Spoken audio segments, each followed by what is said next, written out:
Bonjour à tous et bienvenue sur Mosaïque. À la une aujourd'hui, c'est un des personnages locaux dont la réputation dépasse et de loin les frontières de la Moselle-Est. Michel Roth est un chef cuisinier connu et reconnu dans le monde entier. Meilleur ouvrier de France et Bocuse d'Or, depuis vendredi, il est aussi le parrain du restaurant scolaire du collège Robert Doisneau à Sarralbe. Un engagement qui n'est pas que symbolique puisqu'il a déjà prévu de revenir dans les murs de l'établissement pour des initiations gastronomiques. C'est un reportage qui est à découvrir dans un instant dans le JT. Mais voici d'abord le sommaire complet de cette émission. Avec l'agglo, plus belle la vie. Au programme aujourd'hui sur Mosaïque, l'Asso Gymnastique accueillait les gymnastes lorrains en lice pour le championnat de France individuel, un rendez-vous marqué aussi par le match amical Sarre-Lux. Le grand chef Michel Roth est le parrain du restaurant scolaire du collège de Sarralbe. Un collège dans lequel les élèves ont l'occasion de participer à un atelier mensuel de cuisine. Prof à la retraite, Jacques Boré enseigne bénévolement le français aux étrangers. Découvrez la petite histoire des cousins brésiliens de Jean-Jacques Flach. À Lorenzen, la Grange au paysage propose des ateliers de construction de nichoirs. Et enfin, en plat principal, Sophie Géin vous propose des tagliatelles à la poire et gorgonzola. Il y a un an, Wölflin et Wieswiller célébraient les 70 ans de leur libération. Parmi les nombreuses manifestations organisées à cette occasion, un défilé de véhicules militaires d'époque. Replay. Où que vous soyez, vos données sont sauvegardées et protégées contre les menaces externes. Pour les pros, la solution, c'est le cloud ID Réseau.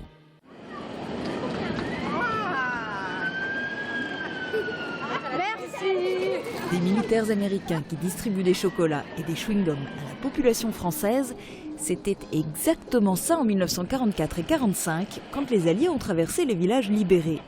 70 ans après, à Wieswiller et Wölflin, ils étaient une centaine de personnes, à bord d'une quarantaine de véhicules, à reconstituer l'événement. Et notez que cette année, durant le week-end de Pâques, l'association Archaeopteryx proposera des visites commentées dans le bois de Wölflin-Bliesbruck pour se replonger dans l'histoire sur les traces de la Seconde Guerre mondiale. Une équipe d'archéologues et de passionnés vous dévoileront les secrets du conflit qui a opposé les forces américaines et allemandes durant l'hiver 44-45. Et cette plongée dans l'histoire sera alimentée par la présence de troupes de reconstitution. En espérant bien sûr que la météo sera de la partie, mais pas de prévision à si long terme. Regardez déjà celle de demain, présentée par Sandrine Serbino. 17% des accidents du quotidien ont pour origine le sport. Assurance accident de la vie, la sécurité par tous les temps. Si vous avez un film à regarder ou un livre à lire, eh bien demain sera la journée idéale parce que vous n'aurez pas envie de sortir. Le ciel restera très nuageux mais le temps sera sec. Les températures seront en dessous des normales pour la saison et le vent finira de nous convaincre de rester au chaud. Les températures seront paresseuses avec de -1 à 1 degré au minimum et de 5 à 8 degrés au maximum. Demain mercredi 16 mars, nous fêtons les Bénédictes. Le soleil nous accompagnera de 6h41 à 18h40. Comme tous les mardis, je suis au marché, je profite du soleil aujourd'hui et j'ai une petite question pour vous. Alors, il paraît que le 15 mars, les affaires reprennent au marché, il y a plus de monde qui vient. Est-ce que c'est vrai ? Je pense qu'il y aura du monde. Hein. Je pense qu'il y aura plein de monde quand même. L'été approche. Hein. L'été, pas plutôt le printemps d'abord ? Je veux dire, printemps, excusez-moi. Les beaux jours arrivent, tout le monde sort. Hein. Et vous, vous en profitez du coup ? Ah bah oui, surtout pour nous, c'est déjà dur le commerce, alors avec le temps c'est déjà mieux, on est plus gai quoi.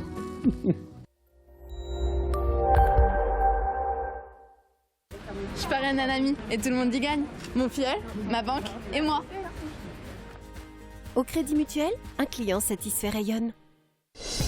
Le Conseil régional de Lorraine vous présente la météo des neiges.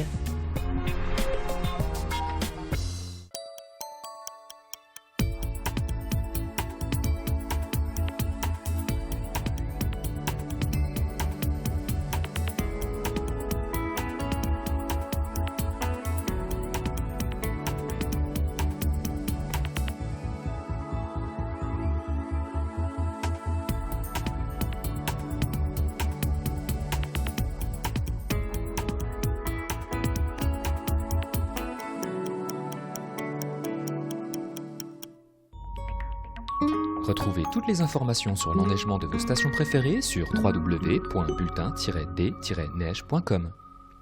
Le Conseil régional de Lorraine vous a présenté la météo des neiges. Je vous propose de jeter un œil au Républicain Lorrain d'aujourd'hui. En page région, le nom Grand Est revient dans la course. Outre Acali, Nouvelle-Austrasie et Rhin-Champagne, les internautes peuvent également choisir Grand Est comme nom de baptême de la région.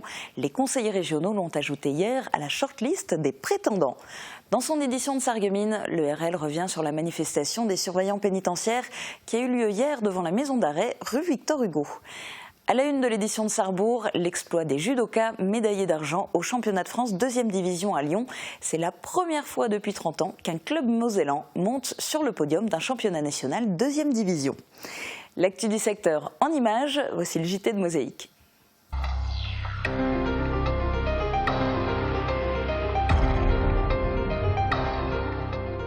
Ils sont nombreux à préférer manger à la cantine avec les copains et les copines. Mais à Sarralbe, au collège Robert Doisneau, pas question de parler de cantine, c'est un restaurant scolaire. Une variante qui n'est pas que sémantique, car derrière les fourneaux, c'est un véritable chef, en la personne de Régis François, qui concocte les plats. Et ce chef a fait appel à une célébrité locale du monde de la cuisine, Michel Roth, chef multi-récompensé et à la renommée internationale. Il a accepté de parrainer le restaurant scolaire du collège et est venu vendredi pour dévoiler la plaque à son nom. Reportage. À l'heure de recevoir leurs assiettes, certains collégiens de Sarralbe l'ignorent peut-être encore, mais plus pour longtemps, leur restaurant scolaire est désormais sous le parrainage d'un des plus grands chefs français. Depuis vendredi, Michel Roth en est le parrain et c'est lui-même qui est venu dévoiler la plaque à son nom. Moment insolite, si le chef cuisinier originaire de Hornbach est un des plus grands de sa profession, il lui aura fallu pour l'occasion se grandir un peu.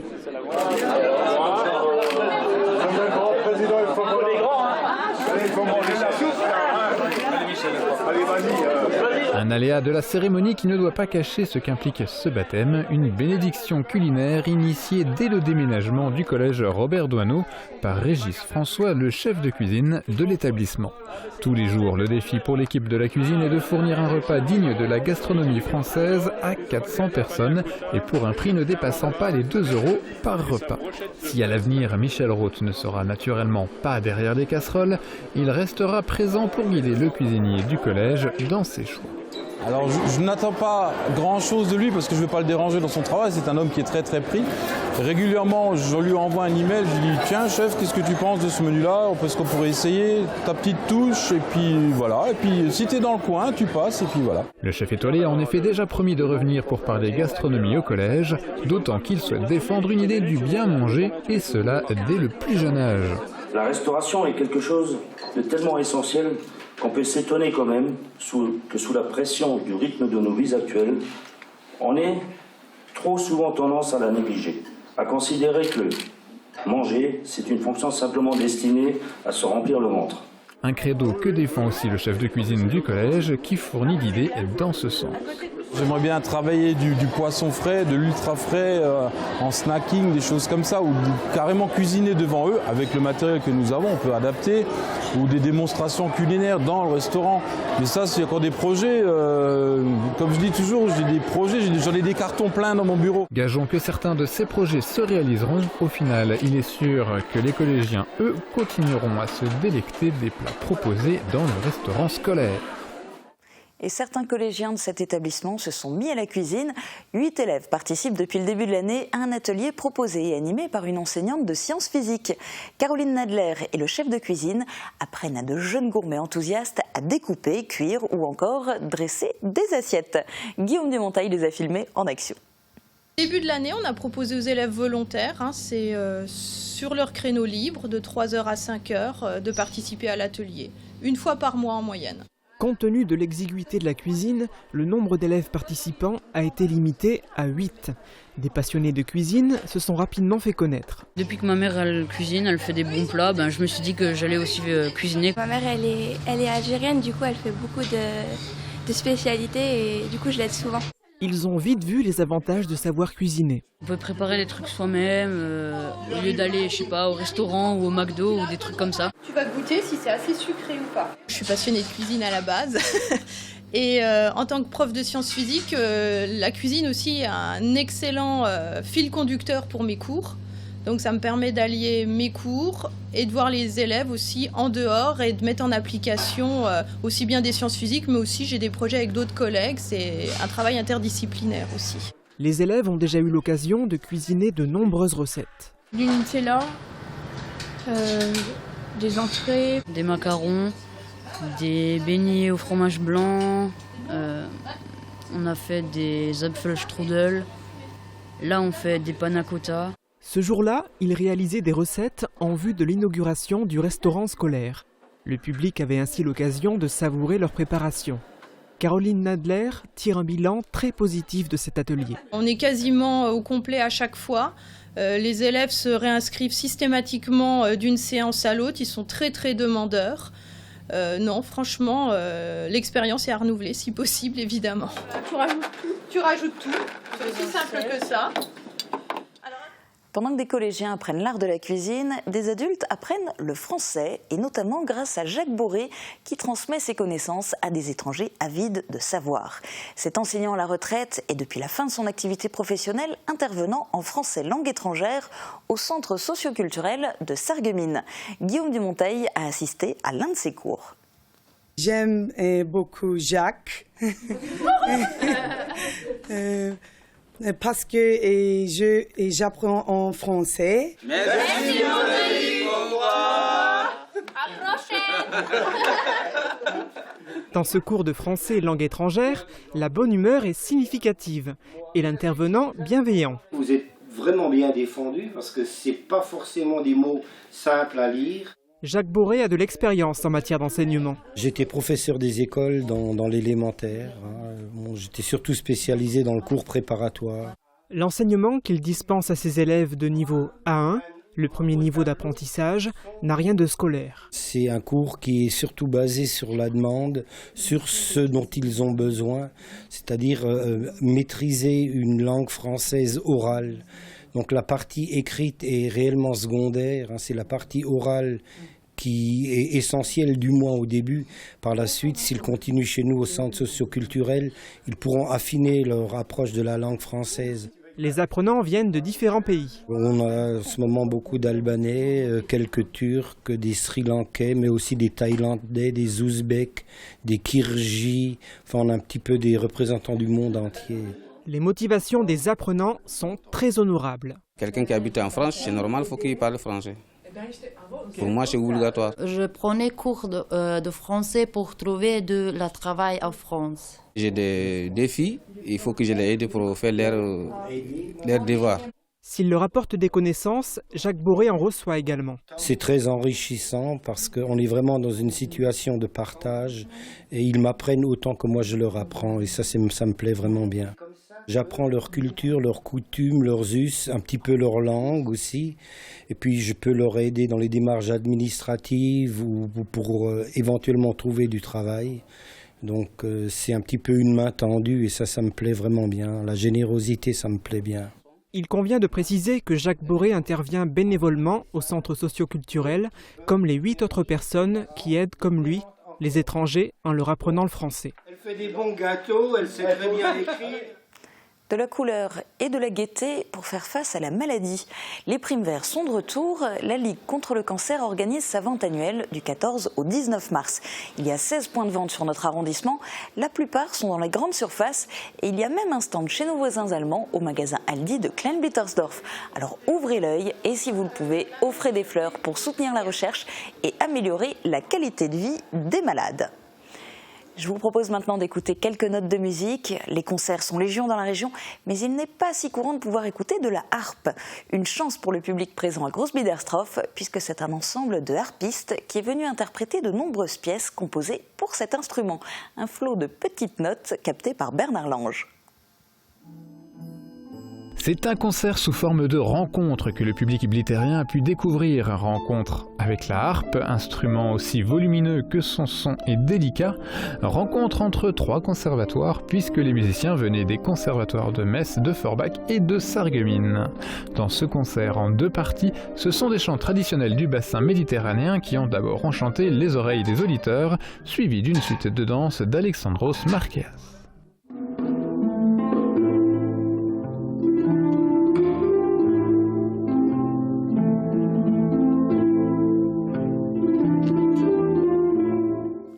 Du sport à présent, il y avait du monde au complexe gymnique Émilie Le Pennec. Le week-end dernier, l'Asso Gymnastique accueillait les gymnastes en lice pour le championnat de France individuel. 2 jours d'effervescence avec parfois 220 gymnastes sur le plateau. 2 jours ponctués aussi par le match Zarlor-Lux, le challenge Antoine Gams. Ambiance.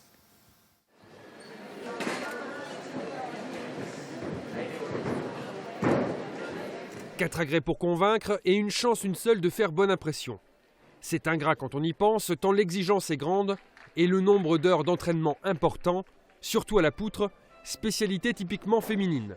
Mais en ce week-end de compétition, tout le monde est logé à la même enseigne, ou presque. Les garçons comptent en tout 6 agrès. On fait surtout attention à la technique, alors à la tenue de jambes, à tout ce qui est esthétique. Il faut que le gym soit beau à voir, propre. Voilà, c'est à peu près tout. Et pourtant, ce n'est pas une mince affaire. D'autant que l'enjeu ici est l'étape régionale du trophée fédéral et aussi et surtout la phase régionale des championnats de France individuels. Phase qu'on relativise chez les gymnastes locaux. C'est important, mais c'est plus important en équipe. Il y a moins d'enjeux pour moi, donc c'est une compète normale. C'est Lorraine, donc c'est toujours bien de faire du mieux qu'on peut, quoi. Mais après, pour moi aussi, c'est plus important les équipes. Pour le président du club, en revanche, l'enjeu est un peu différent. On a des très bons résultats et on est très content du travail qu'ils ont fait. On arrive avec un podium avec Hugo Winterstein qui est champion de Lorraine chez les garçons. Et puis beaucoup de podiums et de titres, mais particulièrement dans une catégorie où on fait le titre, le vice-champion, la 3e place et la 4e place dans la même partie. Ça veut dire que c'est une preuve de bonne santé et puis surtout d'un travail cohérent d'équipe avec l'équipe d'encadrement. Travail cohérent qui semble dépasser les murs du complexe Le Pennec, puisque le match amical Zarlor-Lux a été remporté cette année par les Lorrains. Info en bref côté sport et on commence avec le football. Éric Becker, l'entraîneur de l'US Sarre-Union, a été limogé suite aux mauvais résultats de l'équipe en championnat de CFA. Bonne nouvelle en revanche pour Michel Munch. Dimanche, il a fini premier de sa catégorie handisport et 10e au classement général du semi-marathon de la Vancenot en 1h16. De bon augure pour ce sportif sarregueminois qui prépare le marathon de Paris qui se déroulera le 3 avril. C'est bientôt le printemps, mais les sports d'hiver sont encore à l'ordre du jour. Une semaine en région vous propose un peu de neige au refuge du Sautré à Xon rue Longemer.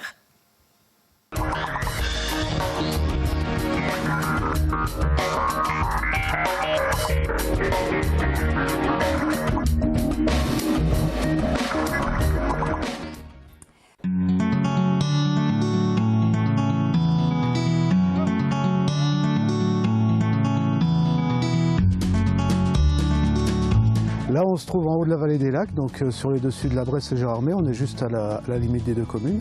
En haut du domaine skiable de la Bresse, on a toutes les pistes à côté de nous. L'histoire du refuge remonte à plus de 200 ans sur une ferme d'altitude et on l'a récupéré, acheté en 2002.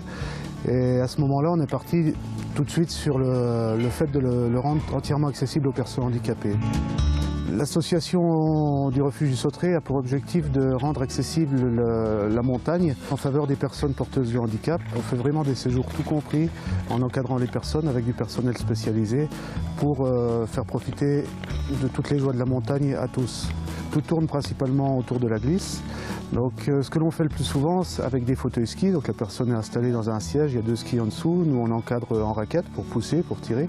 Les personnes encadrantes ou la famille nous accompagnent et nous suivent. Le but en fait de l'activité en raquette, c'est de découvrir la montagne. L'avantage c'est qu'en hiver on peut passer partout, on peut complètement sortir des sentiers. Et donc on peut voir la nature, des traces d'animaux, l'environnement, la randonnée, que ce soit pédestre ou en raquette. Ou le fauteuil ski, c'est un moyen de faire découvrir en fait l'environnement. Donc ça passe par la flore, la faune, le patrimoine. Dans le domaine du handicap, on est cloisonné. Enfin, souvent les gens sont un petit peu enfermés, alors dans des centres ou chez eux. Et en fait là, ça permet effectivement de sentir le vent dans ses cheveux, de rencontrer d'autres gens aussi. Les personnes handicapées ont les mêmes besoins que nous en fait, de liberté, d'évasion.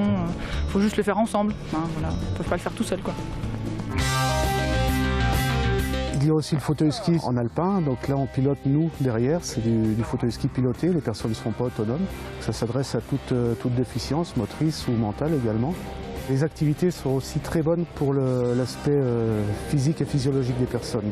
On a un retour des personnels encadrants ou des familles qui apprécient énormément ce côté de kiné un petit peu qui apporte beaucoup de bien physiquement aux personnes.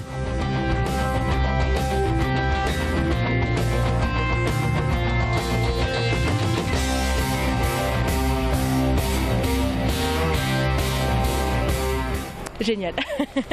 Les résidents ont beaucoup apprécié, on a des rendus super, ils ont des sensations nouvelles, enfin très très bien.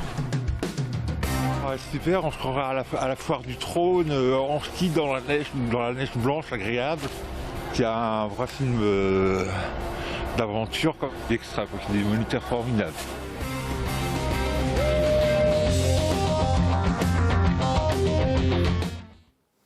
Retrouvez l'intégralité de ce magazine Une semaine en région sur notre site internet www.mosaïque.tv. Dans un instant, une petite histoire aux accents brésiliens, un atelier de construction de nichoirs et en plat principal, des tagliatelles à la poire et gorgonzola.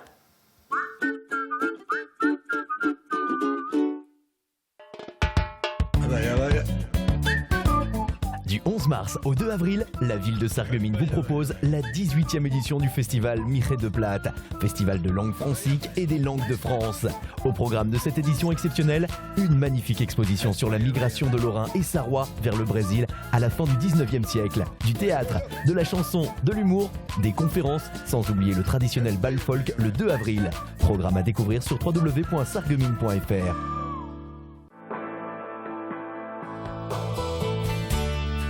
Quand on comprend de moins en moins bien, on finit par se couper du monde. Réagissez et testez votre audition gratuitement à la passion de l'audition.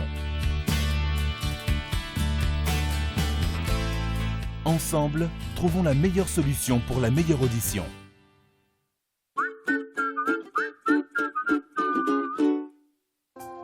Transport, matériel médical, aide à domicile.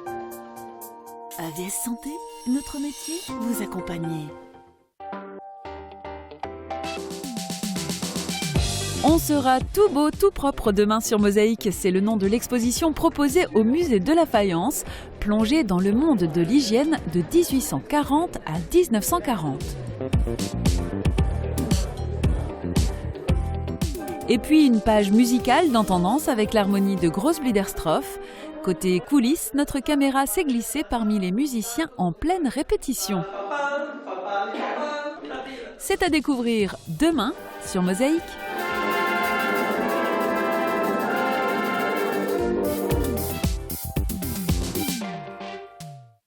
Jean-Jacques Flard est natif de Frémin-Merlebac, auteur, photographe. C'est à lui que l'on doit l'exposition de photos autour du Brésil qui est proposée à la médiathèque communautaire de Sarreguemines dans le cadre du festival Miré de Plate.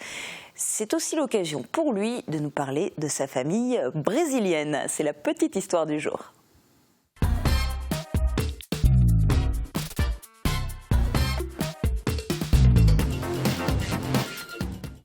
Tout ça, ça a démarré en 2010. En fin de compte, c'était suite à des recherches généalogiques de mon père, Flard René, qui a trouvé, en allant régulièrement à Gornhausen, là où en fin de compte sont natifs un peu tous nos ancêtres, qu'en fin de compte il y avait des faisceaux de présomption pour qu'on ait des liens brésiliens. Après quelques recherches, on a eu un nombre d'une personne qui vivait au Brésil et mon père a pris contact avec cette personne qui naturellement a répondu favorablement et nous a redonné toute la généalogie brésilienne. Donc voilà, donc aujourd'hui on sait que dans notre Stamm, comme on dit ça, nous devrions être autour de 18 000 personnes du nom de Flard au Brésil. Voilà, donc ça c'est pour la petite histoire. Mais donc ça a démarré comme ça. Et parallèlement à ça, donc des liens se sont d'abord tissés par courrier. Parce que voilà, mon père a 90 ans et Henrique Justo qui travaille là-bas dans l'institution La Salle, parce qu'il est enseignant. Lui, ils ont 94 ans. Donc voilà. Donc par contre, Enrico Justo organise quasiment tous les 2 ans une réunion spécifique pour les Flards du Brésil. Et donc en 2010, il avait invité mon père, et mon père, vu son âge avancé, n'a pas pu s'y rendre. Je tourne régulièrement un peu dans le monde, voilà. Donc, et du coup, c'était une belle opportunité aussi pour voir un peu la tête de mes cousins germains. Voilà. Il y a ceux qui malheureusement détruisent les habitats des oiseaux Et ceux qui construisent des nichoirs, ce sont eux que Guillaume Dumonteil a rencontrés à Lorentzen, à la Grange au Paysage, lors d'un atelier de construction ouvert à tous, même aux bricoleurs en herbe. Regardez. De la cave au grenier, le savoir-faire Firsch Menuiserie à tous les étages.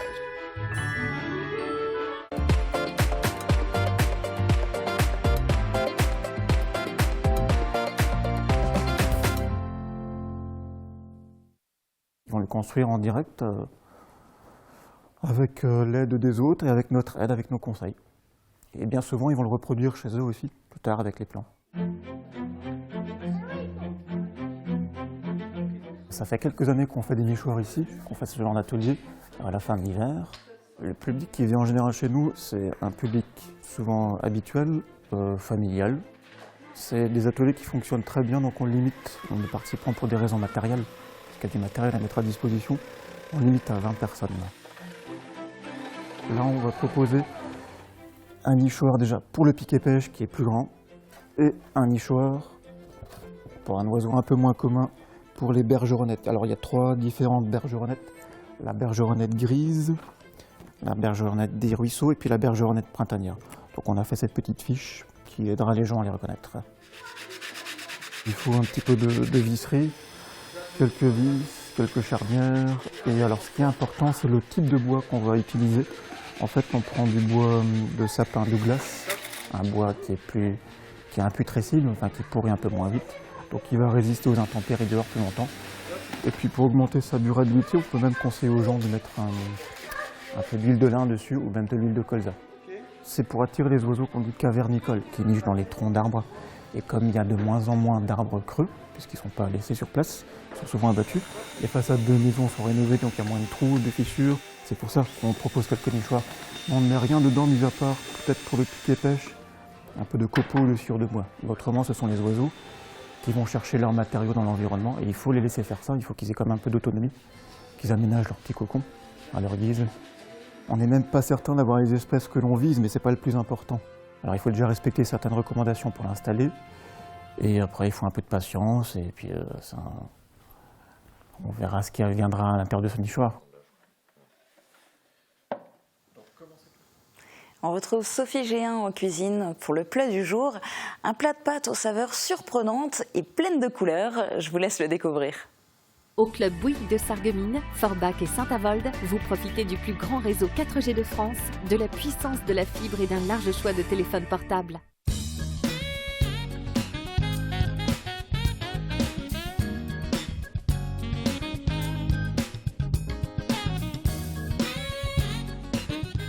Bonjour, aujourd'hui je vous propose de découvrir ma recette de tagliatelle à la poire et au gorgonzola.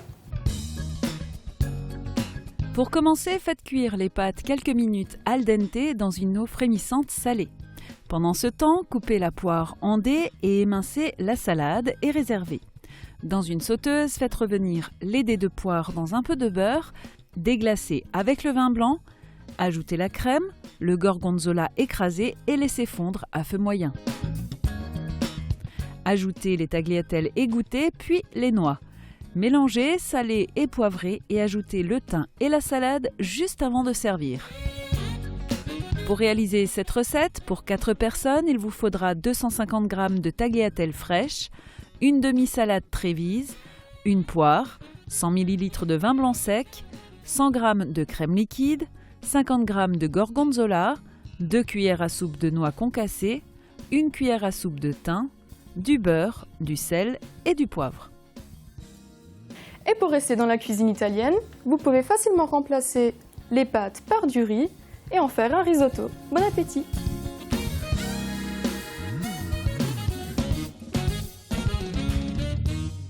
C'est la fin de cette émission. Rendez-vous chaque jour dès midi sur Mosaïque. Très bonne journée à tous. À demain.